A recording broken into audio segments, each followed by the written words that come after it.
Sir இங்கே வந்துட்டு வெளியூர் போலீஸ்காரங்க வந்துட்டு தமிழ்நாட்டிலேருந்து ஆந்திராவிலேருந்து வந்துட்டு அரை கேஜி குத்தா 1 கேஜி குத்தான்னு சொல்லிட்டு நம்ம மேலே கம்ப்ளைண்ட் கொடுத்து கடைக்காரங்களை வியாபாரம் பண்ண விடாத வியாபாரிகளுக்கெல்லாம் தொந்தரவு கொடுக்குறாங்க. இந்த மாதிரி வந்து 2 கேஜி குத்தா 3 கேஜி குத்தா சுமார் கடைக்காரங்க அரெஸ்ட் பண்ணி எடுத்துன்னு போய்க்கிறாங்க. யாரும் அதை பற்றி எதிர்ப்பு கேட்கல. 5 லட்சம் 6 லட்சம் அப்படி வசூல் பண்ணி நம்பிச்சிக்கிறாங்க. கொடுக்கலன்னா விடுறதில்ல யாரையும். எங்களை வியாபாரத்துக்கு தொந்தரவாகுது. நாங்கள் இருக்கணுமா இங்கே வானாவா அவ்வளோதான் எங்களுக்கு முடியணும். நாங்கள் ஒன்றும் இப்போ இது பண்ணல. இந்த ராபர்ட்சன்பேட்டை ஆண்டர்சன் போலீஸ் ஸ்டேஷன்லேருந்து யாரும் இல்லை.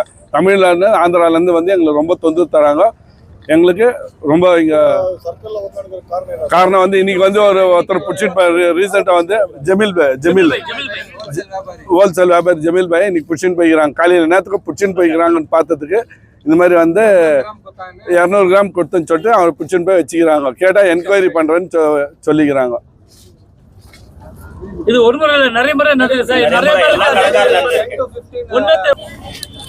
சார் பி ஷாப்ல இருக்கிற வியாபாரிகளுக்கு சடனாக யாரோ வராங்க சார், இந்த மாதிரி நீங்கள் கோல்டு வாங்கிட்டுக்கிறீங்க, இவ்வளோ கிராம் வாங்கிட்டுக்கிறீங்கன்ட்டு யாரோ ஒருத்தர் கூட்டு காமிச்சிட்டு எந்த போலீஸ்கார் தெரியுது எங்களுக்கு ஒரு இன்ஃபர்மேஷன் எதுவுமே இல்லை. இந்த போலீஸ் அந்த போலீஸ் யாரும் பூஞ்சே தெரியுது எங்களுக்கு. இவான்னு கூட்டின்னு போயிடுறாங்க சார் எல்லாரையும் வியாபாரிகளெல்லாம். அந்த மாதிரி நிறைய ஆகிடுச்சு சார் அனுபவத்தில்.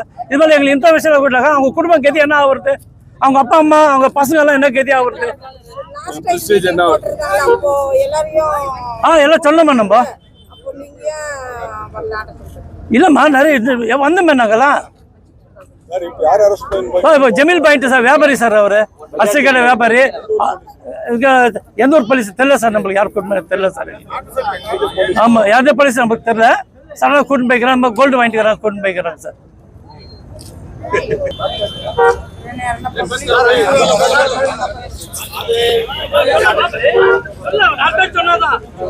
வியாபாரம் பண்ணவே ரொம்ப கஷ்டமா இருக்குது.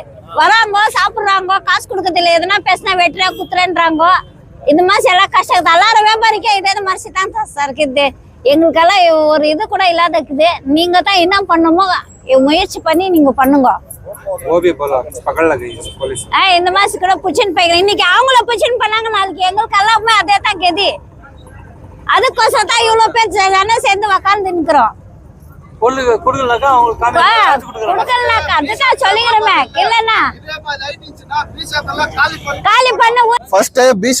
ವ್ಯಾಪಾರ ரொம்ப ಕಮ್ಮಿ.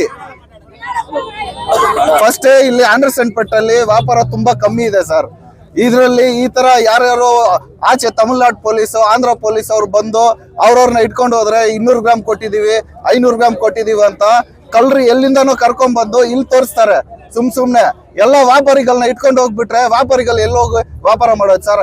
ಆಲ್ರೆಡಿ ಆಂಡರ್ಸನ್ ಪೇಟೆಯಲ್ಲಿ ಅರ್ಧ ಜನ ಖಾಲಿ ಮಾಡ್ಕೊಂಡು ಹೋಗ್ಬಿಟ್ಟಿದ್ದಾರೆ ವ್ಯಾಪಾರಿಗಳು.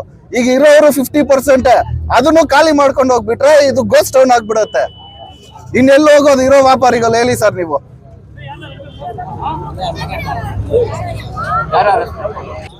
சில்லறை கடை வியாபாரிய இப்ப நாளைக்கு இதே மாதிரி நிலைமை எல்லாருக்கும் வராதுன்னு என்ன கேரண்டி?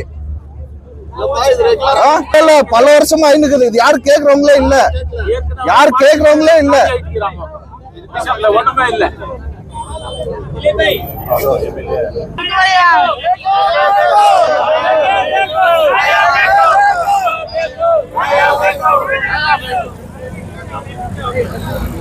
ஓடி வர வச்சிருக்கீங்க.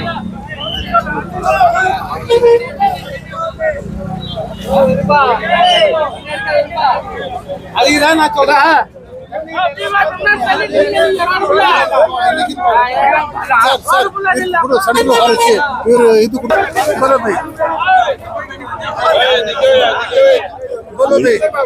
இந்த மாதிரி சொந்தங்கள் ரொம்ப நடுகிறதுனால தெரியும் வந்து தொல்லை கொடுக்குறாங்க. அதுக்காக அதுக்காக இந்த கேஜிஎஃப் விட்டுட்டு நாங்கள் பெங்களூர் போதான்னு பெங்களூர் போயிட்டோம். போதான்னு இல்லை, போயிட்டோம். ஏறக்குறைய 40-60 வருஷம் நான் சர்வீஸ் அந்த கடை. அந்த கடை பாட்டு பண்ணி தான் போற மாதிரி வாங்கி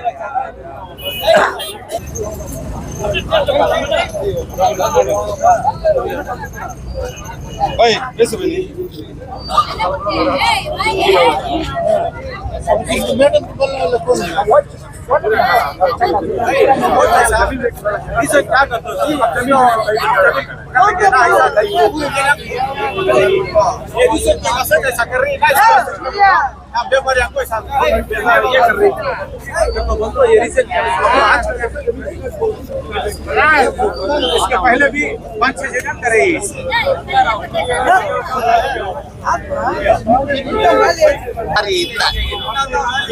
அவர்கிட்ட கிடையாது வேண்டாங்க அவர் சைட்ல போட்டு வேண்டாங்க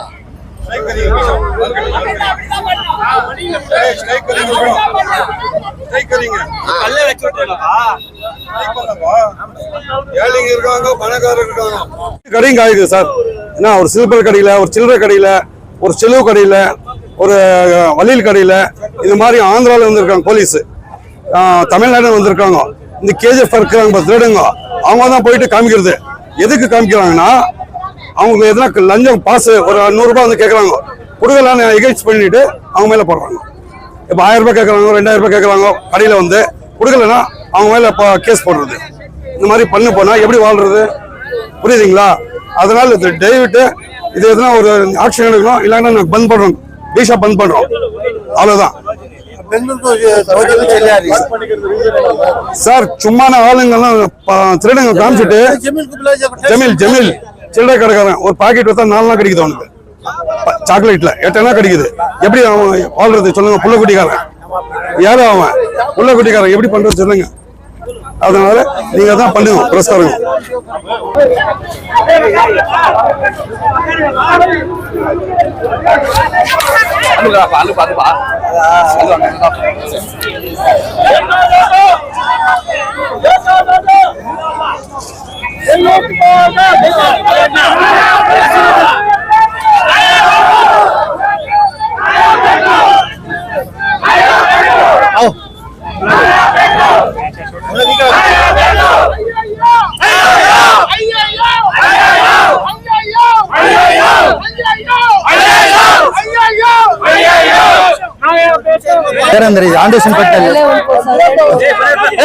पूरा साइलेंट रहो बे नहीं नहीं अरे साइड मैडम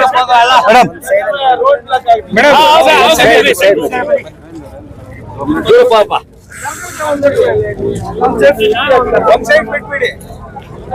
ಬನ್ನಿ ಮೇಡಮ್ ಮೇಡಮ್ ಸುಮಾರು 8 ಇಂದ 10 ಇಯರ್ಸ್ ಇಂದ ಇದೇ ರೆಗ್ಯುಲರ್ ಟಾರ್ಚರ್ ಇಲ್ಲಿ. ಫಸ್ಟ್ ಆಫ್ ಆಲ್ ಇಲ್ಲಿ ಬಿಸ್ನೆಸ್ ಇಲ್ಲ, ಬಡತನ ಜಾಸ್ತಿ. ಇವ್ರು ಕಾಮನ್ ಇವಾಗ ಆಶೀಶ್ ಇವ್ರ ಫ್ಯಾಮಿಲಿಯಲ್ಲಿ 4 ಸೆಟಲ್ಮೆಂಟ್ ಆಗಿದೆ. 100 ಗ್ರಾಮ್ ಅಂತ ತೋರಿಸೋದು, 200 ಗ್ರಾಮ್ ಅಂತ ತೋರಿಸೋದು, 8 ಲಕ್ಷ 6 ಲಕ್ಷ 5 ಲಕ್ಷ ಇವ್ರು 4 ಸಾರಿ ಆಗಿದೆ ಮೇಡಮ್, 1 ಸಾರಿ ಅಲ್ಲ. ಆಮೇಲೆ ಅದೊಂದು ಇಶ್ಯೂ. ಆಮೇಲೆ ಇವ್ರು ರಿಯಾಜು ಇವ್ರು ಬಂದು ರೀಚಾರ್ಜ್ ಅಂಗಡಿ ಇಟ್ಕೊಂಡಿರೋದು. ಅವನ್ ಯಾರೋ ದುಡ್ಡಿನ ಬಂದು ದುಡ್ಡು ಕೇಳ್ದ ಅಂತ ಹೇಳ್ಬಿಟ್ಟು ಬೆಂಗಳೂರಿಗೆ ಹೋಗಿ ಯಾರಿಗೋ ಕಂಪ್ಲೇಂಟ್ ಮಾಡ್ಬಿಟ್ಟು CCB ಅವ್ರು ಬಂದು 8 ಲಕ್ಷ ತಗೊಂಡು ಅವ್ರು ಬಿಟ್ಟಿದ್ದಾರೆ ಇವ್ರಿಗೆ ಒಂದು 2 ಇಯರ್ಸ್ ಬ್ಯಾಕ್. ಇವ್ರು ರಿಯಾಜ್ ಸುಲ್ತಾನ್ ಅಂತ ಚಪ್ಪಲ್ ಅಂಗಡಿ ಇಟ್ಕೊಂಡು ಅವನ್ಗೂ 5 ಲಕ್ಷ 6 ಲಕ್ಷ. ಇವ್ರಿಗೆ ಅದೇ ಪದೇ ಈ ತರ ಆಗ್ತಾ ಇದೆ. ಏನ್ ಮಾಡೋದು? ನೀವೇ ಕನ್ಫ್ಯೂಷನ್ ಸ್ಟೇಟ್ಮೆಂಟ್ಸ್ ಕೊಡ್ತಾ ಇದ್ದೀರಾ. ಈಗ ಚಪ್ಪಲ್ ಬಿಸ್ನೆಸ್ ಮಾಡೋರ್ಗೆ, ಮೊಬೈಲ್ ಸರ್ವಿಸ್ ಮಾಡೋರ್ಗೆ, ಆಮೇಲೆ ಜ್ಯುವೆಲರಿ ಶಾಪ್ ಕಳ್ತನ ಮಾಡ್ತಾರಲ್ಲ ಮೇಡಮ್, ಅವ್ರು ಏನ್ ಮಾಡ್ತಾರೆ, ಫಾರ್ ಎಕ್ಸಾಂಪಲ್ ನನ್ನ ಹತ್ರ ನನ್ ತೋರ್ಸೋದು, ಇವ್ರಿಗೆ ಶಾಹಿದ್ಗೆ 200 ಗ್ರಾಮ್ ಕೊಟ್ಟಿದ್ದೀನಿ, ಪೊಲೀಸ್ ಅವರು ಅದು ಆಗ್ತಾ ಇದೆ ಅಲ್ಲ, ಕೊಟ್ಟಿದೀವಿ ಅಂತ ಹೇಳಿದ ತಕ್ಷಣ ಆಗ್ತಾ ಇದೆ ಮೇಡಮ್. ಅದು 8 ಲಕ್ಷ ಕೊಟ್ಟು CCB ಅವ್ರು ಬಿಟ್ಟು ಅವ್ರು ಬಂದಿದ್ದಾರೆ, CCB ಪೊಲೀಸ್ ಬರೋದು. ಆಮೇಲೆ ಇನ್ನೊಂದು ಏನಂದ್ರೆ ಮೇಡಮ್ ತಮಿಳ್ನಾಡಿಂದಾನು ಬರ್ತಾರೆ, ಆಂಧ್ರದಿಂದಾನು ಬರ್ತಾರೆ. ಬಟ್ ಲೋಕಲ್ ಪೊಲೀಸ್ಗೆ ಅವ್ರು ಇಂಟಿಮೇಷನ್ ಮಾಡಿನೇ ಅವರು ಅರೆಸ್ಟ್ ಮಾಡ್ಬೇಕಾಗಿರೋದು. ಇನ್ ಸಮ್ ಕೇಸಸ್ ಏನಾಗುತ್ತೆ, ಲೋಕಲ್ ಪೊಲೀಸ್ ಅವ್ರ ಸಪೋರ್ಟ್ ಇದೆ ಅಂತ ಹೇಳ್ಬಿಟ್ಟು ಫಸ್ಟ್ ಅರೆಸ್ಟ್ ಮಾಡ್ತಾರೆ, ಆಮೇಲೆ ಅಲ್ಲಿ ಹೋಗಿ ಸ್ಟೇಷನ್ ಕರ್ಕೊಂಡು ಹೋಗ್ತಾರೆ. ಬಟ್ ಇದು ರೆಗ್ಯುಲರ್ ಆಗಿ ಆಗ್ತಾ ಇದೆ ಮೇಡಮ್. ಪೊಲೀಸ್ ಇಶ್ಯೂ ಆಗಿರೋದ್ರಿಂದ ನಾನು ಪೊಲೀಸ್ SP ಮತ್ತೆ DYSP ಮತ್ತೆ ಈ ಸ್ಟೇಷನ್ ಲಿಮಿಟ್ಸ್ ಯಾರು ಸರ್ಕಲ್ ಇನ್ಸ್ಪೆಕ್ಟರ್ ಬರ್ತಾರೆ ಅಥವಾ ಕೇಸಸ್ ಯಾವ್ಯಾವ ಬಂದಿದೆ ಅಂತ ನೀವು ನಮ್ಗೆ ರೈಟಿಂಗ್ ಅಲ್ಲಿ ಕೊಡಿ. ನಿಮ್ಮನ್ನ ಅವರು ದುಡ್ಡು ತಗೊಳಕ್ ಮುಂಚೆ ಯಾರೇ ಪೊಲೀಸ್ ಆಗಿರ್ಲಿ, ಬೆಂಗಳೂರಿಂದ ಬರ್ಲಿ, ತಮಿಳ್ನಾಡಿಂದ ಬರ್ಲಿ, ಆಮೇಲೆ ACB ಪೊಲೀಸ್ ಬರ್ತಾ ಇದಾರೆ, CCB ಅವ್ರು ಬರ್ತಾ ಇದಾರೆ, ಕ್ರೈಮ್ ಇಂದ ಬರ್ತಿದ್ದಾರೆ ಅಂತ ಹೇಳ್ತಾ ಇದ್ದಾರೆ, ಕ್ರೈಮ್ ಬ್ರಾಂಚ್ ಇಂದ ಬರ್ತಾ ಇದ್ದಾರೆ. ಯಾರೇ ಬಂದ್ರು ಕೂಡ ಒಂದ್ ರೀಸನ್ ಹೇಳ್ತಾರೆ, ಈಗ ಅವ್ರು ದೂರ್ ಕೊಟ್ಟಿದ್ದಾರೆ, ಆ ದೂರ್ ಮೇಲೆನೆ ಬಂದಿದೀವಿ ಅಂತ ಹೇಳ್ತಾರೆ. ಯಾರೋ ಒಂದ್ ದೂರ್ ಕೊಟ್ಟಾಗ ಅದ್ ರೈಟಿಂಗ್ ಅಲ್ಲಿ ಕೊಟ್ಟಿರ್ಬೇಕಾಗತ್ತೆ, ಅವ್ರು ಅಲ್ಲಿ FIR ಮಾಡ್ಬೇಕಾಗಿರತ್ತೆ, ರೈಟಿಂಗ್ ಅಲ್ಲಿ ಕೊಟ್ಟಿದ್ದೇನೆ ಅವ್ರು ನಿಮ್ಮನ್ನ ಟಚ್ ಮಾಡಕ್ಕಾಗತ್ತೆ. ಯಾರು ಕೊಟ್ಟಿದ್ದಾರೆ, ಏನ್ ಕೇಸಸ್, ಈ 2-3 ಇಯರ್ಸ್ 8 ಇಯರ್ಸ್ ವರ್ಗು ಹೋಗೋದ್ ಬೇಡ, 2-3 ಇಯರ್ಸ್ ಇಂದ ಆಂಡರ್ಸನ್ ಪೇಟ್ ಅಲ್ಲಿ ಪದೇ ಹರಾಸ್ಮೆಂಟ್ ಆಗ್ತಾ ಇದೆ, ಮತ್ತೆ ರಾಂಗ್ ಅಲಿಗೇಷನ್ ಮಾಡಿ ದುಡ್ಡು ವಸೂಲಿ ಮಾಡ್ತಾ ಇದಾರೆ. ಒಂದ್ ಪೊಲೀಸ್ ಡಿಪಾರ್ಟ್ಮೆಂಟ್ ಇಂಥವ್ರ ಜೊತೆ ಇದೆ ಅಂತ ನೀವು ಸಸ್ಪೆಕ್ಟ್ ಮಾಡ್ತಾ ಇದ್ದೀರಾ. ಡಿಪಾರ್ಟ್ಮೆಂಟ್ ಇವ್ರಿಗೆ ಸಪೋರ್ಟ್ ಡಿಪಾರ್ಟ್ಮೆಂಟ್ ಅಲ್ಲ ಮೇಡಮ್, ಈ ಕಳ್ಳರು ಏನ್ ಮಾಡ್ತಾರೆ, ರಾಂಗ್ ಸುಳ್ಳು ಹೇಳೋದು, ಯಾರು ತರ ಹೇಳೋದು. ಈಗ ಮೇಡಮ್ ಈಗ ಇವ್ರು ಕರ್ಕೊಂಡೋಗಿ ವಸೂಲಿ ಮಾಡ್ತಾರಲ್ಲ, ಇವ್ ಕರ್ಕೊಂಡೋಗಿ ಭಯ ಕೊಡ್ತಾರಲ್ಲ, ದುಡ್ಡು ಕೊಡ್ತಾರಲ್ಲ, ಆತರ. ಈಗ ಇವ್ರು ಬಿಸ್ನೆಸ್ ಕೆಲಸ ಮಾಡೋಣ. ನಿಮ್ಮಲ್ಲಿ ಯಾರು ಈ ತರ ಸಫರರ್ಸ್ ಇದೀರಾ, ಯಾರು ಈ ತರ ಏನೋ ಒಂದ್ ಕೇಸು ಅದ್ ರೈಟಿಂಗ್ ಅಲ್ಲಿ ಕೊಟ್ಟಿದಾರೋ ಇಲ್ವೋ, ಬೆಂಗಳೂರಿಂದ ಬರ್ತಾರೋ ಇನ್ನ ಆ ತರ ಕಂಪ್ಲೇಂಟ್ಸ್ ಅಲ್ಲಿ ಸಫರರ್ಸ್ ಯಾರಿದ್ದೀರಾ ಅವರು ಮತ್ತೆ ನಮ್ ಡಿಪಾರ್ಟ್ಮೆಂಟ್ ಅವ್ರ ಜೊತೆ ಕುತ್ಕೊಳ್ಳೋಣ, ಪೊಲೀಸ್ ಡಿಪಾರ್ಟ್ಮೆಂಟ್ ಜೊತೆ. ಯಾಕಂದ್ರೆ ಇವ್ರ ಕಡೆಯಿಂದ ಅವ್ರಿಗೆ ಇನ್ಫಾರ್ಮೇಶನ್ ಕೊಡ್ಸೋಣ. ಯಾಕಂದ್ರೆ 2-3 ಇಯರ್ಸ್ ಇಂದ ಇದೊಂದು ಹರಾಸ್ಮೆಂಟ್ ಆಗಿದೆ. ಯಾರಾದ್ರೂ ಎಲ್ಲಾದ್ರೂ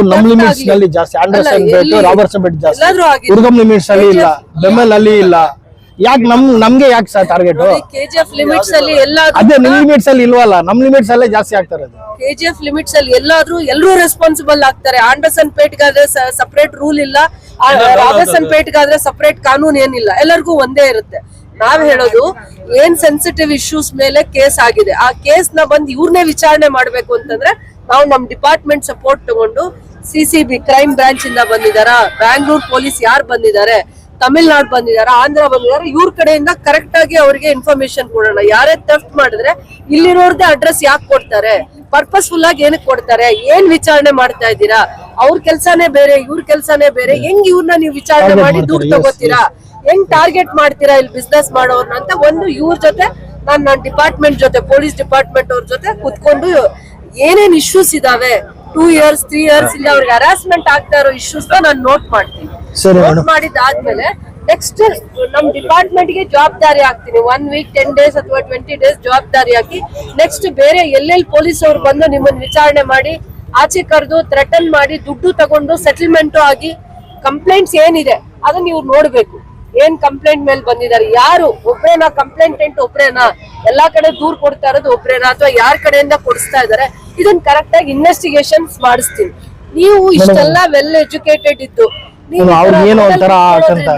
ನಿಮ್ ಸಮಸ್ಯೆ ಬಗೆಹರಿಯುತ್ತಾ? 6 ತಿಂಗಳು ವರ್ಷದಿಂದ ಪ್ರಾಬ್ಲಮ್ ಇದೆ ಅಂದ್ರೆ ಎಲ್ಲಿ ಹೋಗ್ಬೇಕು, ಯಾರನ್ನ ಅಪ್ರೋಚ್ ಮಾಡ್ಬೇಕು, ಯಾವ ತರ ನಿಮ್ ಪ್ರಾಬ್ಲಮ್ ಸಾಲ್ವ್ ಮಾಡ್ಕೋಬೇಕು ಅನ್ನೋದಕ್ಕೆ ನೀವು ಕಾನ್ಶಿಯಸ್ ಆಗಿರ್ಬೇಕು ಅಂತ ನಾನು ಅಷ್ಟೇ ಹೇಳ್ತೀನಿ. ತಪ್ಪಾಗತ್ತೆ ಕೆಲವೊಂದ್ಸತಿ, ಬೇಕಾಗೆ ಮಾಡ್ತಾರೆ ಅಥವಾ ಈ ವಾತಾವರಣ ಆಗಿದ್ಯಾ ಏನೋ ನನ್ಗೆ ಗೊತ್ತಿಲ್ಲ, ತಪ್ಪಾಗಿದೆ, ಆಗಿಲ್ಲ ಅಂತ ಹೇಳಲ್ಲ. ಯಾಕಂದ್ರೆ ನಿಮ್ಗೂ ಇನ್ನೊಬ್ರಿಗೂ ಹರಾಸ್ ಮಾಡ್ತಾ ಇದ್ರೆ ಇನ್ನು 10 ಜನಕ್ಕೆ ಆಗ್ಬಾರ್ದು ಅಂತ ಆ ನೋವಿಂದ ನೀವು ಅಜಿಟೇಷನ್ ಮಾಡ್ತಾ ಇರ್ಬೋದು. ಆದ್ರೆ ಇದೇ ದಾರಿನ ಇವತ್ ನಾನು ಇಲ್ಲಿದ್ದೆ ಸರಿ ಹೋಯ್ತು, ಇಲ್ಲ ಅಂದ್ರೆ ಹೇಗ್ ನಿಮ್ ಪ್ರಾಬ್ಲಮ್ ಸಾಲ್ವ್ ಆಗ್ಬೇಕು? ಇವತ್ ನಾನು ಇಲ್ಲೇ ಇದ್ದೆ, ನನ್ 2-3 ಕಾರ್ಯಕ್ರಮಗಳು ಇತ್ತು, ಬಂದೆ, ಟೌನ್ ಅಲ್ಲೂ ಇದ್ದೆ, ವಿಲೇಜ್ ಸೈಡ್ ಹೋಗ್ಬಿಟ್ಟು ಬಂದೆ. ನಾನ್ ಇವತ್ತಿದ್ದೆ, ನನ್ಗೆ ಅರ್ಥ ಆಯ್ತು. ಇದನ್ನ ನೀವ್ ಇನ್ನೂ ಒಂದಿನ ನನ್ನ ನಿಮ್ ಜಾಗಕ್ಕೆ ಕರೆದು ನೀವು ನಿಮ್ ಪ್ರಾಬ್ಲಮ್ಸ್ ಅರ್ಥ ಮಾಡಿಸಿ, ಇನ್ನೊಂದಿನ ಡಿಪಾರ್ಟ್ಮೆಂಟ್ ಅವ್ರ ಜೊತೆ ಕುತ್ಕೊಂಡು ನಿಮ್ಮಲ್ಲಿ ಒಂದು 10 ಮೆಂಬರ್ಸ್ 20 ಮೆಂಬರ್ಸ್ ಸೆಲೆಕ್ಟೆಡ್ ಅವ್ರನ್ನ ಕರೆದು ನಾನು ಮಾತಾಡಿಸ್ತಾ ಇದ್ದೆ, ತಗೋತಾ ಇದ್ದೆ ಕಂಪ್ಲೇಂಟ್ಸ್, ಮತ್ತೆ ಅದ್ರ ಬಗ್ಗೆ ಸೀರಿಯಸ್ ಆಗಿ ಹಿಂದೆ ಬೀಳ್ತಾ ಇದ್ದೆ. ನಾನು ಬಿಡ್ತಾ ಇರ್ಲಿಲ್ಲ. ನನ್ ಜನಕ್ಕೆ ಥ್ರೆಟನ್ ಮಾಡಿದ್ರೆ ನಾನ್ ಸುಮ್ನೆ ಇರ್ತೀನ?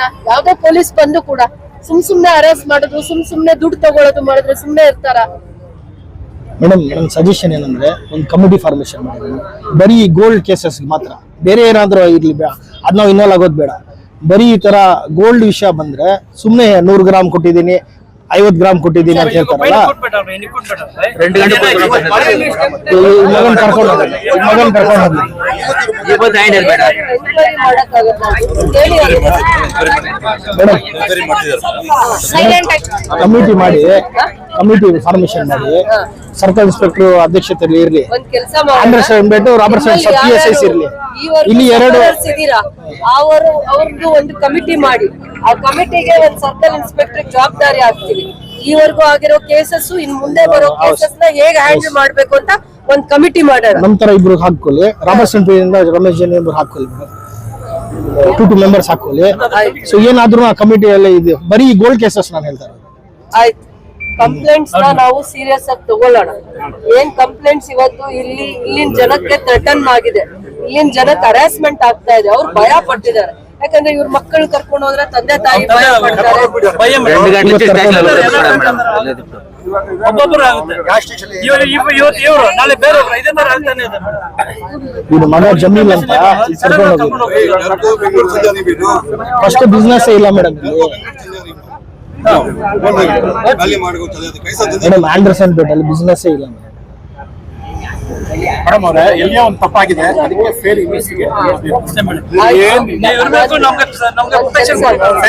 ಇಷ್ಟೇ ಹೇಳೋದು, ನೀವು ರೋಡ್ ನ ಬಂದ್ ಮಾಡೋದ್ರಿಂದ, ರೋಡಲ್ಲಿ ಕುತ್ಕೊಂಡು ಪ್ರೊಟೆಸ್ಟ್ ಮಾಡೋದ್ರಿಂದ ಈ ಇಶ್ಯೂಸ್ ನ ಸಾಲ್ವ್ ಮಾಡ್ಬೋದು ಅನ್ಕೊಂಡ್ರೆ ಅದು ತಪ್ಪು. ಫಸ್ಟ್ ಆಫ್ ಆಲ್ ಎಜುಕೇಟೆಡ್ ತರ ಯಾರು ಆಂಡರ್ಸನ್ ಪೇಟ್ ಅಲ್ಲಿ ಪದೇ ಪದೇ ಮಾರ್ಕೆಟ್ ಅಲ್ಲಿ ಬಿಸ್ನೆಸ್ ಮಾಡೋನ್ನ ಯಾರು ಟಾರ್ಗೆಟ್ ಮಾಡ್ತಿದ್ದಾರೆ, ನಿಮಗೆ ಸಸ್ಪೆಕ್ಟ್ ಮಾಡ್ತಾ ಇದ್ರೆ, ಯಾರಿಂದ ನಿಮ್ಗೆ ಇದು ಆಗ್ತಾ ಇದೆ ಅಂತ ನೀವು ಸಸ್ಪೆಕ್ಟ್ ಮಾಡ್ತಾ ಇದ್ರೆ, ನೀವು ಅದ್ರ ಮಾಹಿತಿ ಕೊಟ್ಟರೆ ಪೊಲೀಸ್ ಡಿಪಾರ್ಟ್ಮೆಂಟ್ ಗೆ ಸಹಾಯ ಆಗುತ್ತೆ.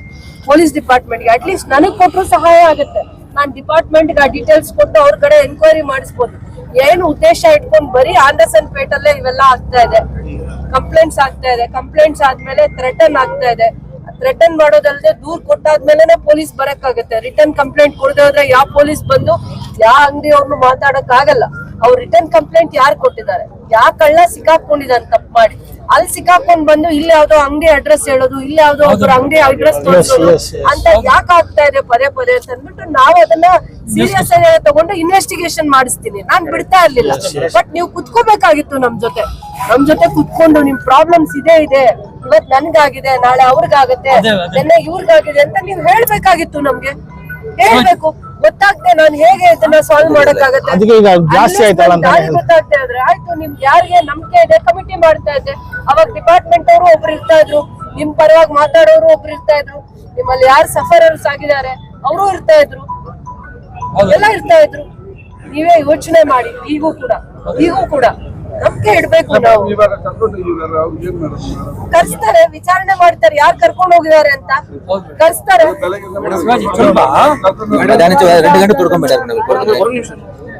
210 గ్రాములు ఇచ్చినారని చెప్పినారు వాళ్ళు. 210 గ్రాములు ఇచ్చినారు గోల్డ్ అని చెప్పి కూర్చోబెట్టేసినారు. లోగా ఎత్తుకుని కొడుకుని స్టేషన్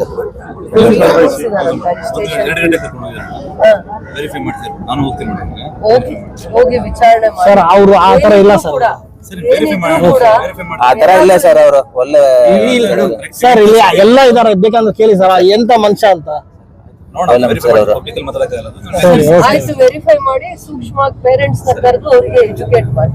ಪೇರೆಂಟ್ಸ್ ನ ಕರೀರಿ, ಅವ್ರಿಗೂ ಅವ್ರ ಪಾಪ ಏನ್ ವ್ಯಾಪಾರ ಮಾಡ್ಕೊಂಡ್ ಬರ್ತಾ ಇದ್ರು ಇದೆಲ್ಲ ಅವ್ರಿಗೂ ಟೆನ್ಷನ್.